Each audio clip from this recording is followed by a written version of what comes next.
Good afternoon.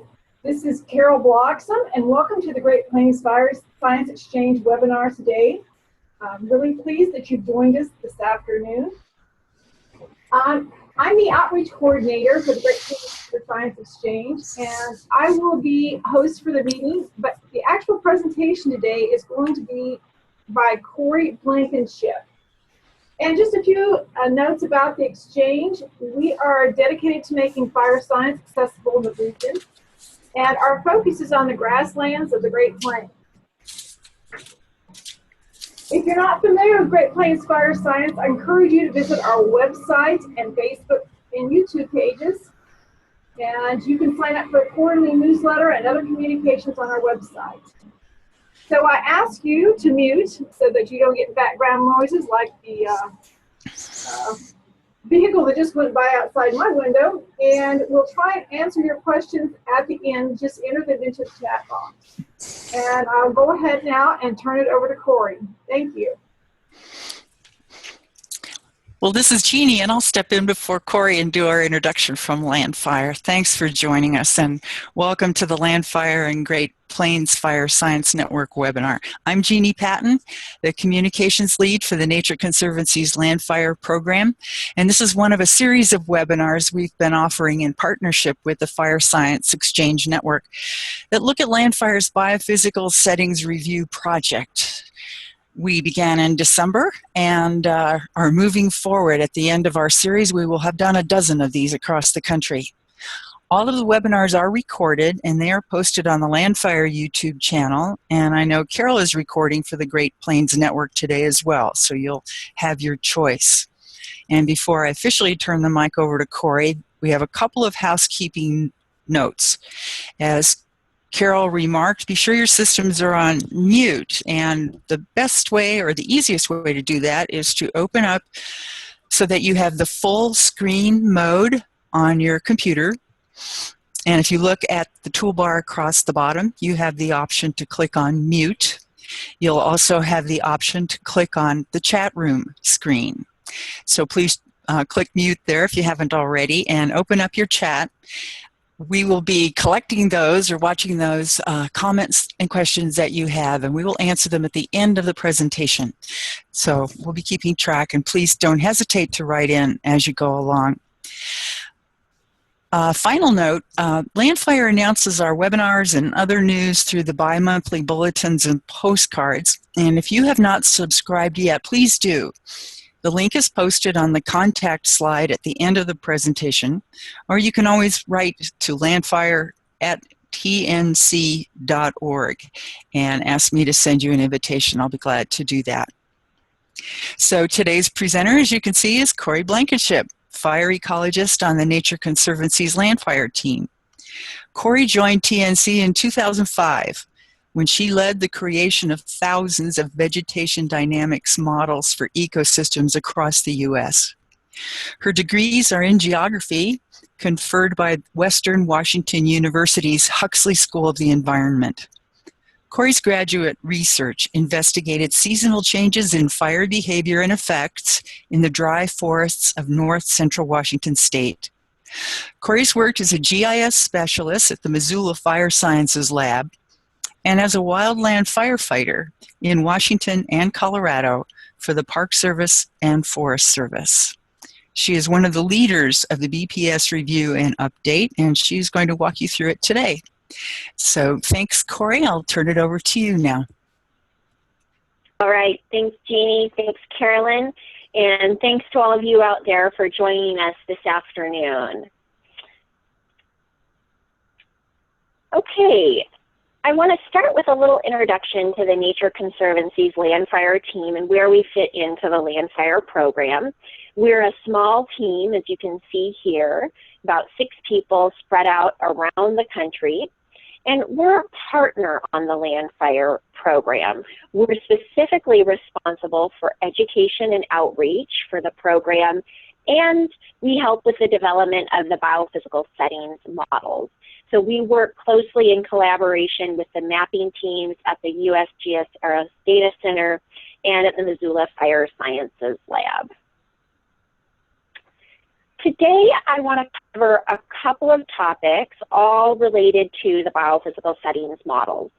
We find that folks are very familiar and use spatial data in their day-to-day work, but not as many people know about the biophysical settings models. So we'll start with just a basic introduction to what that is and what I mean when I say biophysical settings model. Then I'm going to spend some time on how the models are used.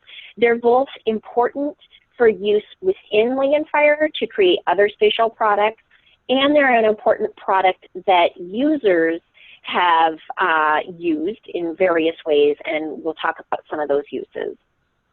Finally, I'm going to end with how you can help improving the biophysical settings models and make a plea for you to get involved in our biophysical settings model review.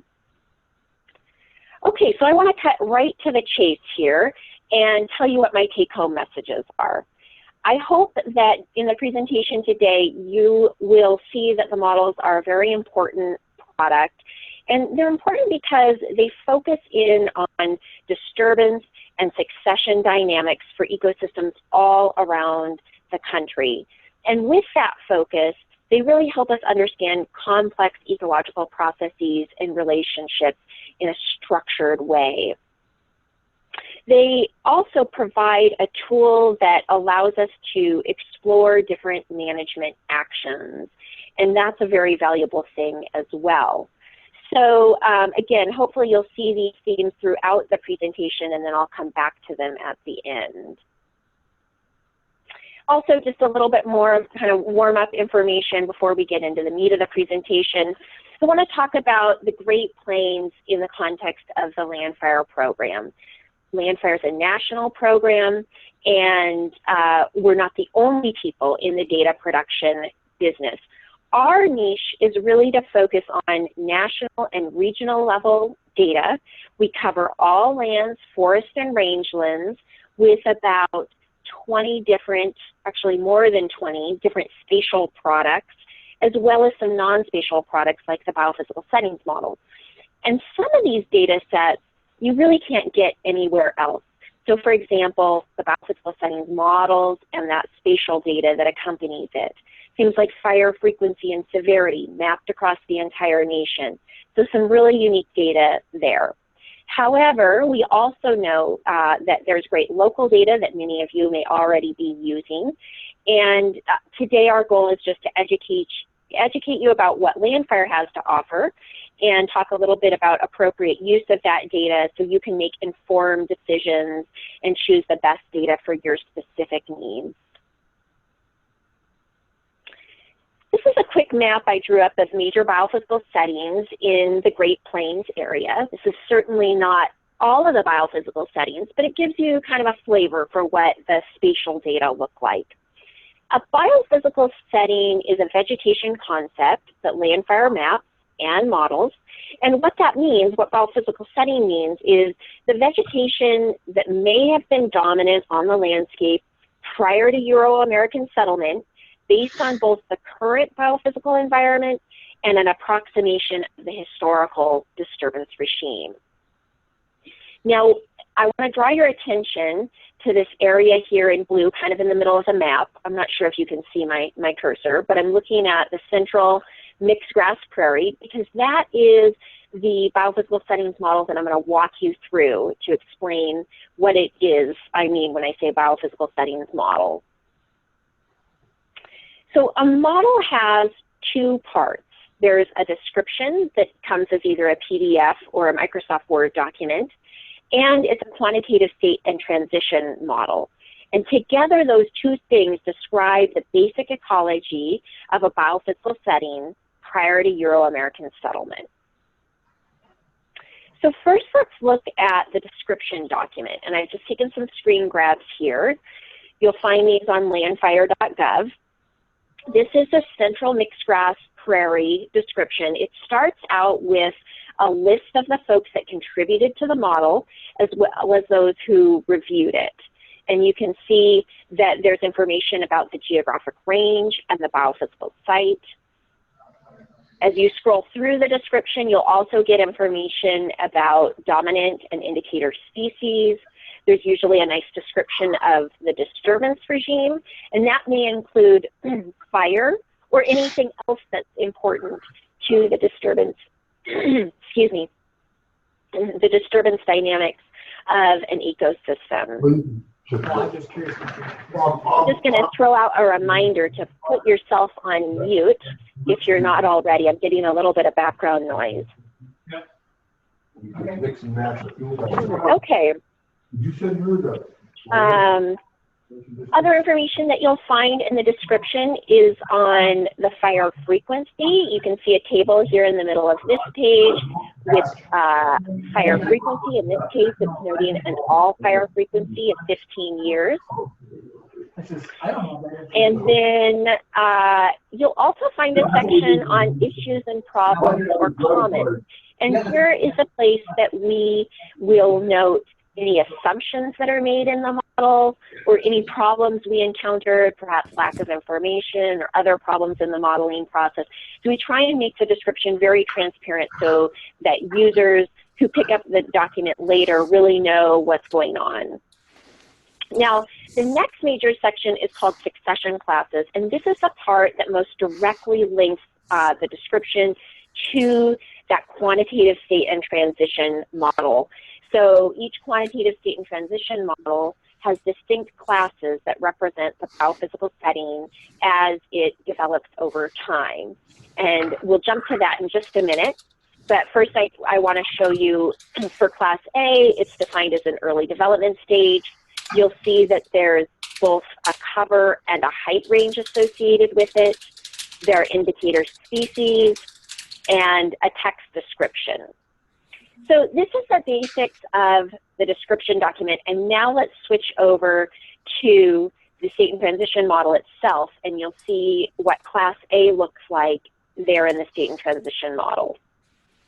Okay, so now the state and transition model resides in a software called STSIM.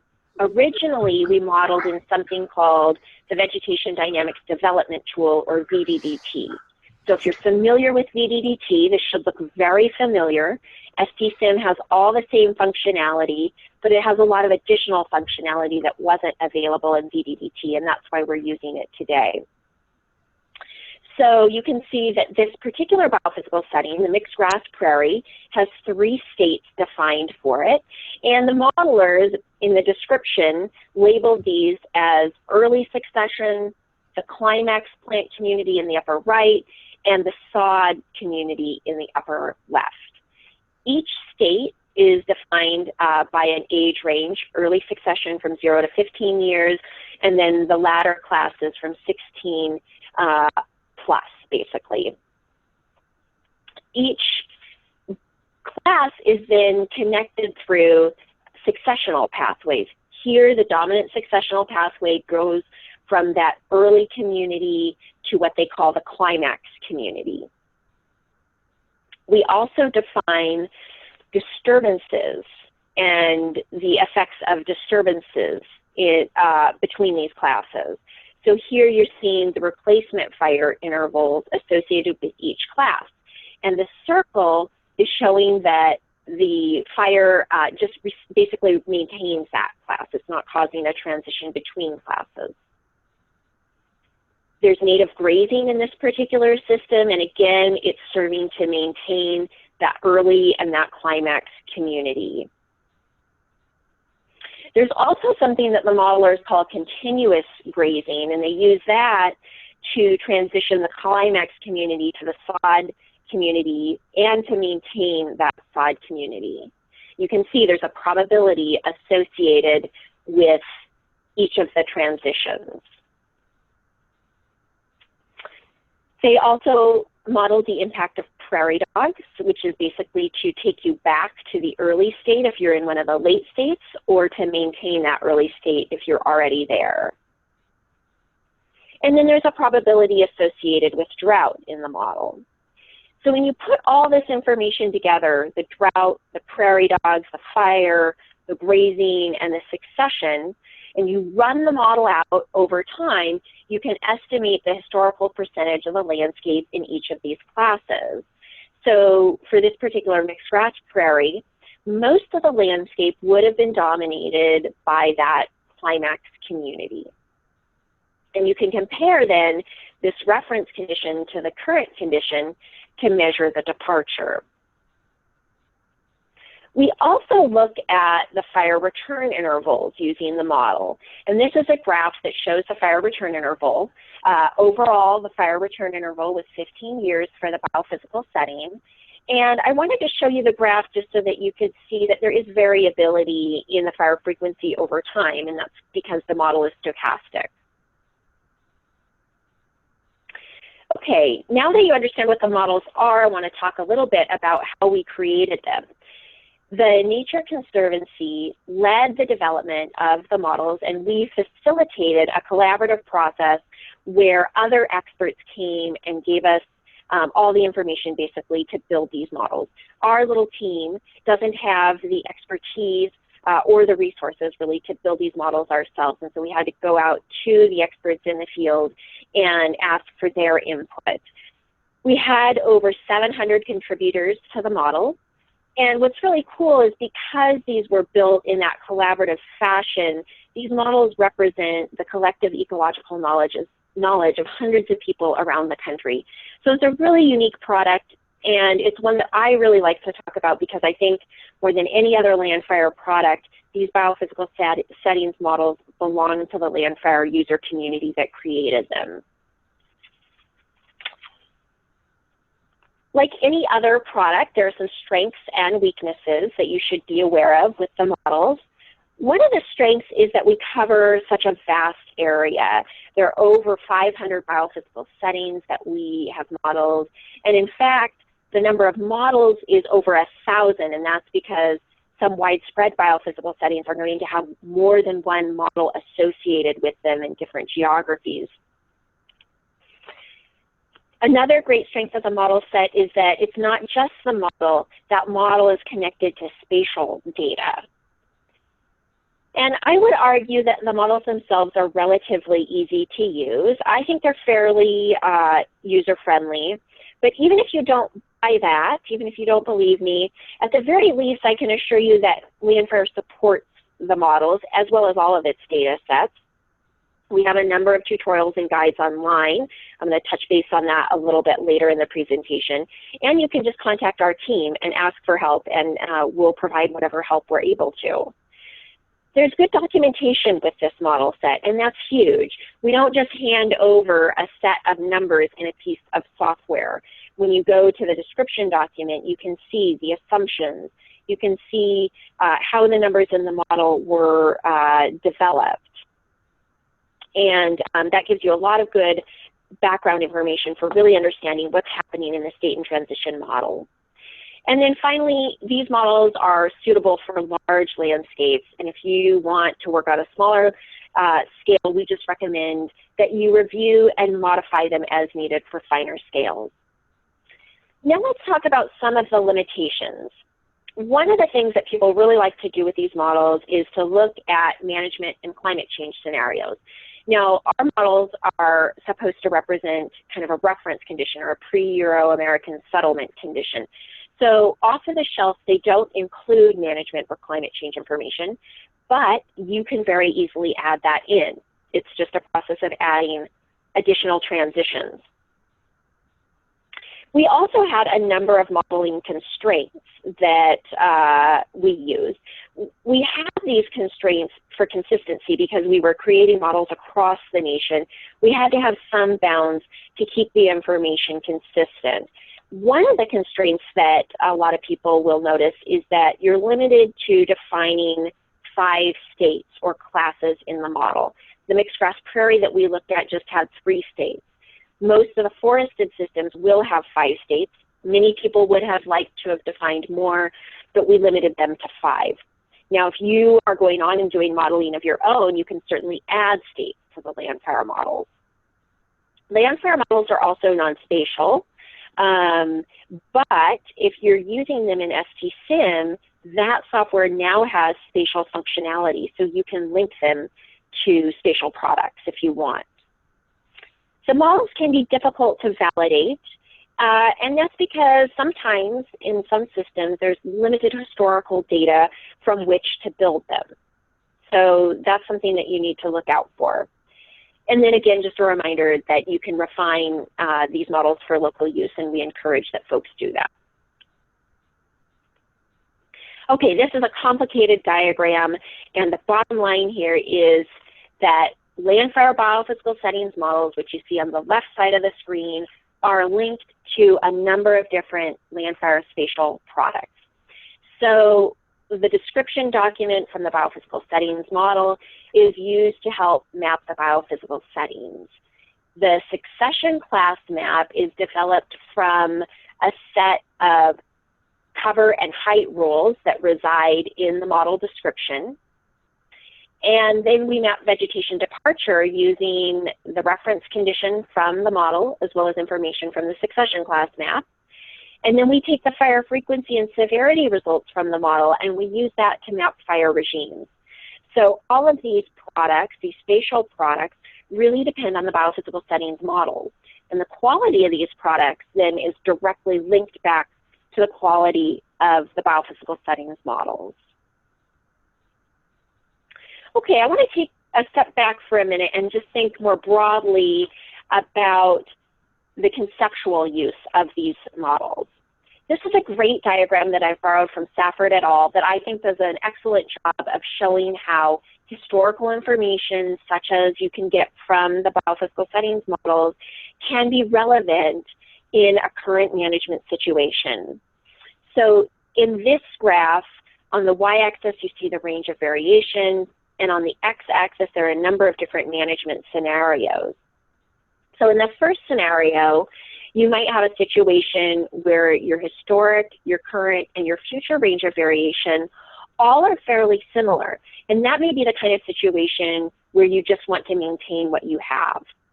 However, if the current is different than the historic or future, you may be in a restoration type scenario.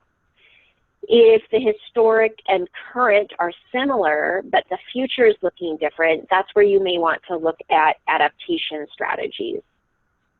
If the historic is different than the current and the future, but the current and future range of variation is projected to overlap, you may want to maintain what you've got rather than restore. And then the final scenario is one where the historic information, well, let's say that the current range of variation is different than the historic, which is also different than the future, but the historic is more similar to the future than the current. And in that kind of situation, you might want to look at restoration strategies followed by adaptation strategies. So the historical condition here is not necessarily the desired future condition, but it does provide important context that helps you evaluate your current and expected landscape and the type of management actions that you might want to take. Okay, so that was just conceptual. Now let's look at a real world example. And I want to just walk you briefly through this case study by Angela Reed and Sam Schullendorf. It was published in 2011. And in this particular study, they used both Landfire and local data to understand the context for fire regimes on this wildlife refuge. They used Landfire spatial data that were derived from the biophysical settings models. So this is the refuge, the Charles M. Russell. It's one of the largest refuges in the National Wildlife Refuge System, and it's found in Montana along the Missouri River. The vegetation here is prairie, especially the mixed grass prairie.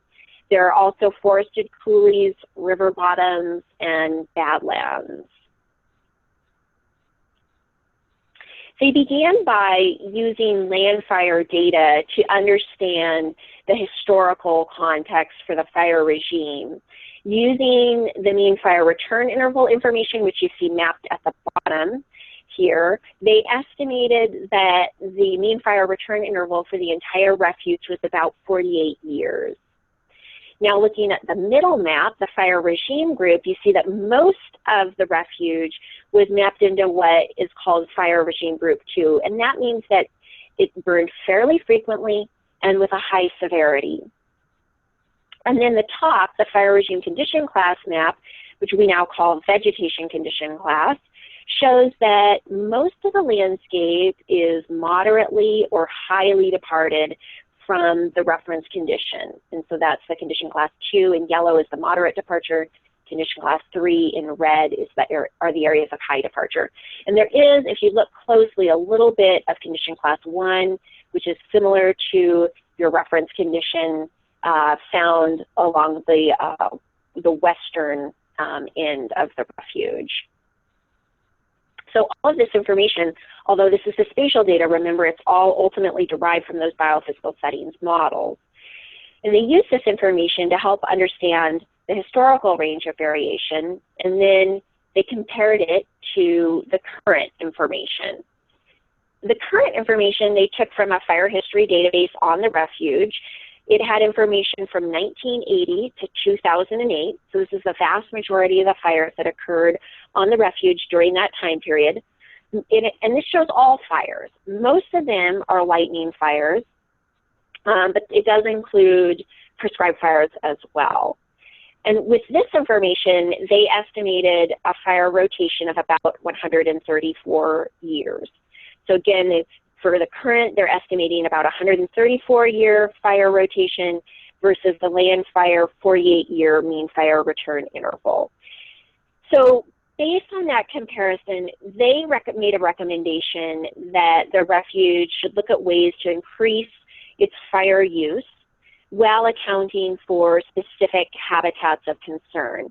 There is short-tailed grouse on the refuge, although most of the refuge is not important habitat for that bird, so they felt like there was plenty of room to increase fire use across the refuge. So in summary here, I just wanted to demonstrate how Landfire's fire regime information that's derived from the biophysical settings models can provide that context to help guide current and future management actions. All right, so if you want to use Landfire data, all of the data are available online for free, and anyone can access them at any time.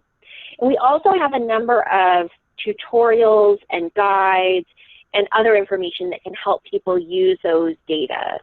So you can go to landfire.gov or the Landfire Conservation Gateway site, and those links will be provided at the end of the presentation. And you can link to a lot of good kind of self-help resources.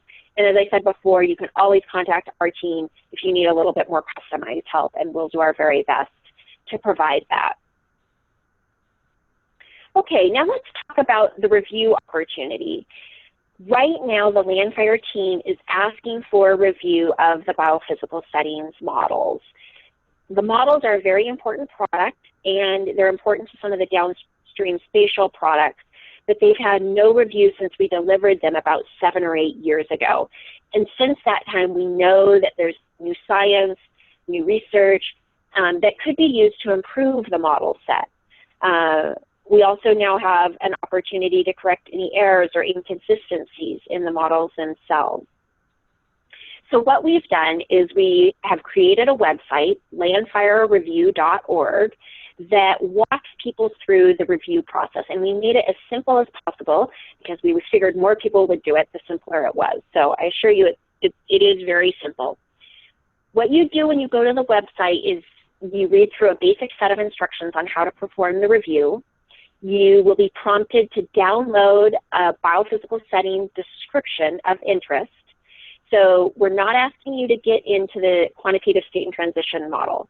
We're just asking you to open up a Word document, and that Word document actually contains all the quantitative information from the model. So it really does give you everything there is to review. If you want to look at the model, we'll provide that. We do provide that, but it's optional. So once you get into your Word document, you're going to find that it'll be about 4 to 10 pages in length. That depends on the biophysical setting. And what we ask is that you turn on track changes and you read through it and give us your feedback. So you may know of new studies that we haven't incorporated, and you can suggest that we add those. Maybe there are species that should be added to the indicator species list that aren't there. Maybe you have more information that you can add to the disturbance regime, things like that. And once you're done, you can just submit your review via email. So it's a very simple process, and I would estimate that it would take probably about an hour on average per biophysical setting to provide review comments. Okay, now a few good reasons why I think you should participate in the review. This really is an all-volunteer effort. We don't have much to offer in return, but I think there are some compelling reasons to help with the review nonetheless. One is that the review allows you to translate your information into this important product that's used in all sorts of applied and research settings. And in that way, you can multiply your impact. Second, the models are used in land management applications across the country, and by providing your information, you can make sure that the best available data can be used to support these land management efforts that are informed by the biophysical settings models. And finally, in air quotes, fun. A lot of us went to school for things like resource management and ecology, but oftentimes the day-to-day work that we do is pretty far removed from that. So if you get tired of emailing and meetings, you want to get back to basics and just think about ecology and disturbance and succession, the review offers a great way to do that. And I think it's interesting, it can be fun, and maybe you'll learn something along the way. So please help if you can. And if you're not sure how to get started, you can contact me. Again, everything's available on that website, landfirereview.org. And we are asking for feedback by July 1st. However, we will take feedback after that point. We just can't guarantee that it'll get into the next round of updated models and spatial products. All right, so back to our take-home messages. We've come full circle here. The Landfire biophysical settings models are a very important product because they help us understand these really complex processes and ecological relationships. It provides that structured framework to focus our thinking on these systems. With the models, you can do things like scenario testing, you can analyze the effects of alternative management approaches, you can look at restoration opportunities, and those are just valuable tools provided by the biophysical settings models. Okay, and I will hand it over to Jeannie to tell you about some online connections, and then we'll have a chance for questions at the end. Hi, I think I've unmuted myself, so I'll start talking. This is kind of a self-evident slide here. You can reach us online at any time. Our program home for the master program is www.landfire.gov. The Conservation Gateway site is the Nature Conservancy's Landfire site. That's why you're seeing nature.ly.landfire. We have a Twitter feed. We're pretty active on that. So if you are on Twitter, check into us. And if you aren't on Twitter, you can still go in and see what our tweets are at nature_landfire. Our YouTube channel is Landfire Video. I mentioned earlier that our bulletins and postcards come out every other month bulletin, alternating with every other month postcard. All it is news, so we're not spamming you. This opt-in URL is there for you to take a look at. Might be easier for you to just mail me at landfire@tnc.org. Tell me you'd like to get on our mailing list, and I'll be sure you get in there. The BPS review website that Corey mentioned is landfirereview.org. So I'll leave this up here for just a minute or two. I'm sure you're all copying these down, but remember that the default is landfire@tnc.org. Send us an email anytime. We also welcome your feedback on today's webinar. We don't have a way of tracking it, so if you can take a second and drop us a note at landfire@tnc.org, let us know what worked, what didn't work, and if you'd like to hear anything more or need some one-on-one attention regarding the review, let us know there as well, and we'll be sure that we get in touch with the right team member who can help you out with your work. So I'm going to open up the chat window right now and see if we've got anything going here.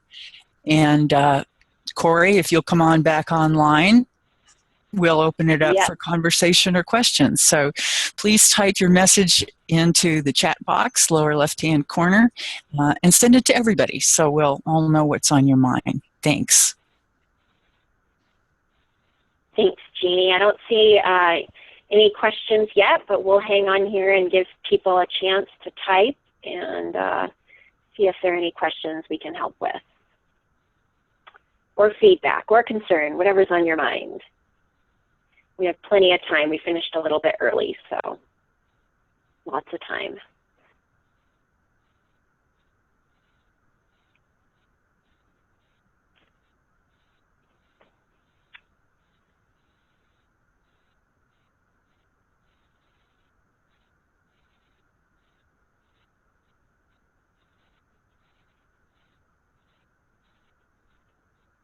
All right, you guys are an easy group.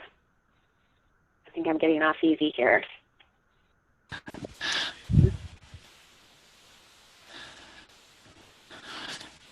Well, perhaps we'll close with, if you have any messages or questions, send them to landfire@tnc.org. I monitor that, and we will send them on to Corey or anyone else.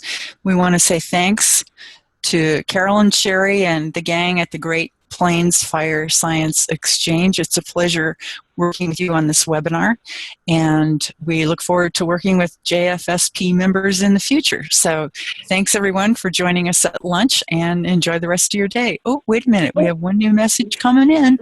I'm gonna sign off, Corey, and you can monitor message now. Okay, great. Slipping in under the wire here. All right, what kinds of large organizations or programs use this program for large restoration projections? All right, there are a lot. Let me, just for fun, see if I can share my internet. Let's give this a try. And I'm going to show you something called the Landfire Landmap. So let me just do a quick Google search here. Okay, a great way to find out about Landfire data use is on this Landmap. It's a web-hosted application map, and you can zoom in and click on these points and see what other people are doing. So I'm just going to click on one here, Grouse Creek Raft River Mountains Planning. You'll get a short project description as well as a link to either a report or an article or some other additional information.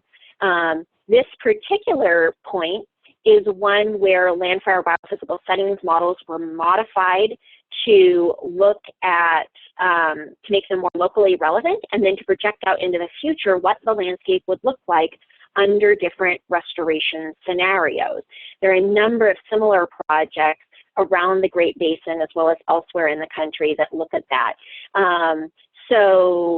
Louis Provencher with the Nature Conservancy has been very active in this kind of work. You'll see a number of points on this map related to his work where he's looking at restoration scenarios.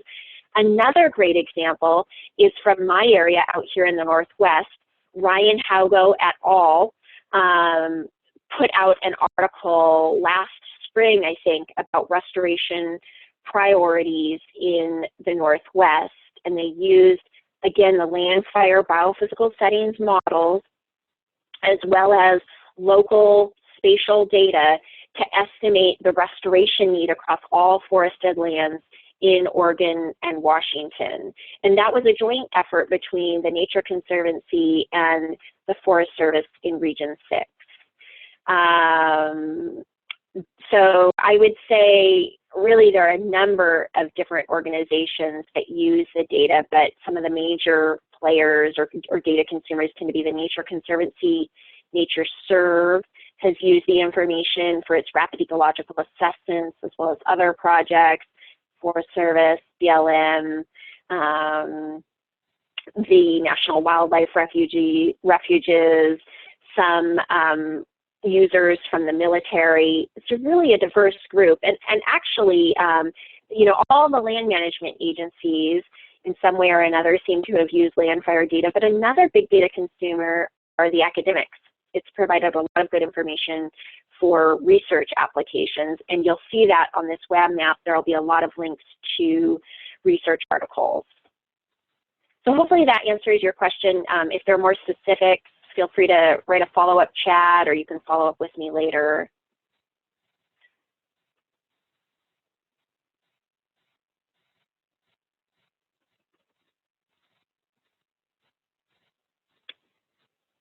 All right, wonderful. Well, I'll just say thanks again, and I really appreciate your time being here today and listening in. And feel free to contact us anytime. And this is Carol. I'll just end with that this recording, the recording of this presentation will be available on the Great Plains Fire Science website. Thank you.